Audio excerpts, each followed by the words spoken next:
All right, I want to tell you about the most infuriating thing I've heard a Christian say this week. And I'm a pastor.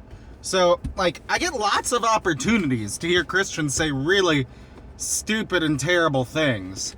But I'm on TikTok and I'm following a thread where they're arguing politics. It's that stupid post you see all the time. And then it goes like this: can you be a Christian and X? Or another version is, you can't be a Christian and X. You can't be a Christian and MAGA. You can't be a Christian and a Democrat. You can't be a Christian and Antifa. You can't be a Christian and a DSA. Whatever your thing is, go ahead and make that into doctrine. That's cool. That's helpful for the church and the gospel. Sorry, I'm back. So it's one of these, and they were arguing about immigration. And I chimed in. I don't even remember what I said. I said deportation is not a Christian value. They were asked about, the conversation was about values.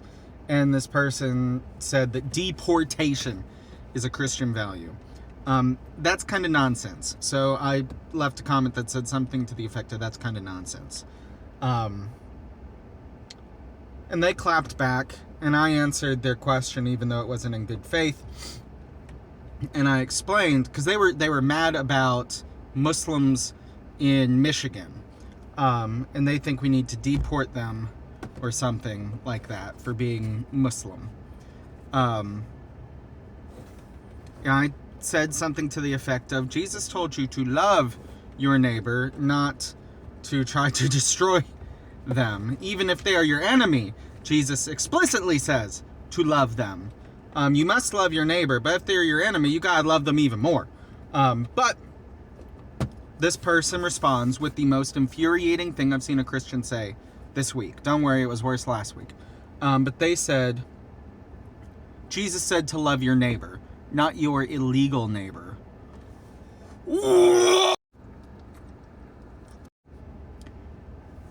And this makes me absolutely crazy. Talk about adventures in missing the point. That quote, love your neighbor, this key teaching from Jesus, comes from a story. It comes out of the Gospel of Luke, but the story you'll be familiar with is called the Good Samaritan.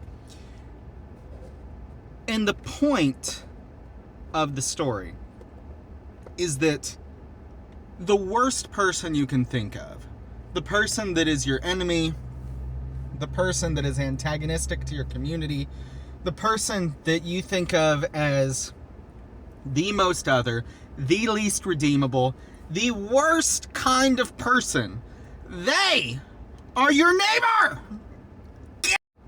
So the way the story works is that a Judean, assumably, is traveling and is attacked by robbers.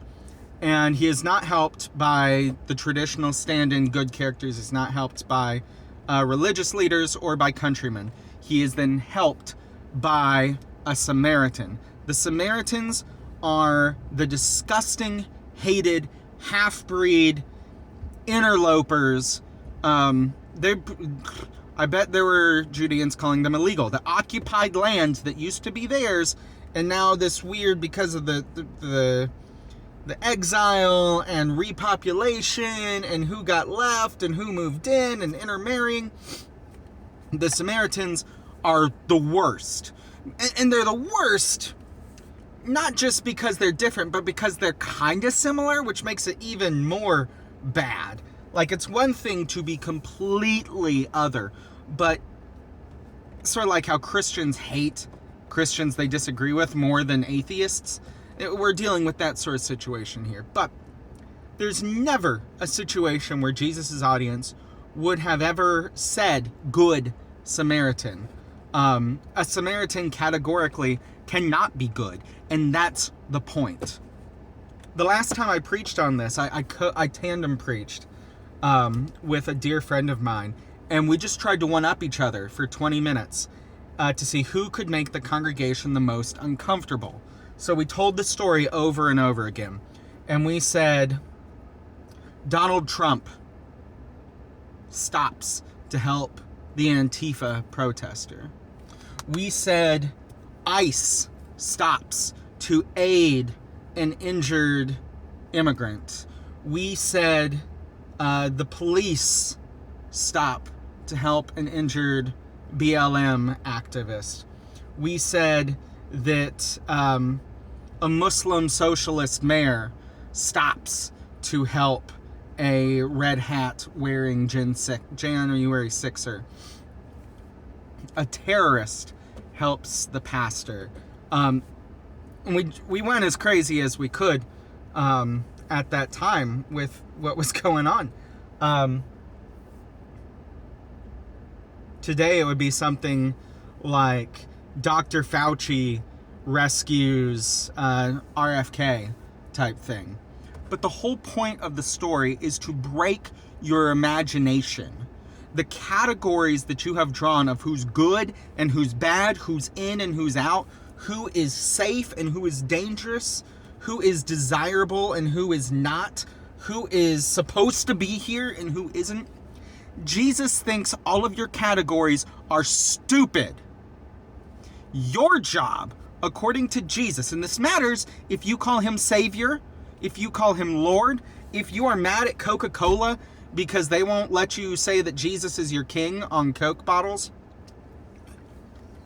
Also very silly. But if Jesus is your king, then you should probably listen to what he says, and you might want to consider doing what he tells you to do. If he is your Lord, your God, your Savior, your King. If you're following Jesus, you better do what he says. And he says, the Samaritan is your neighbor.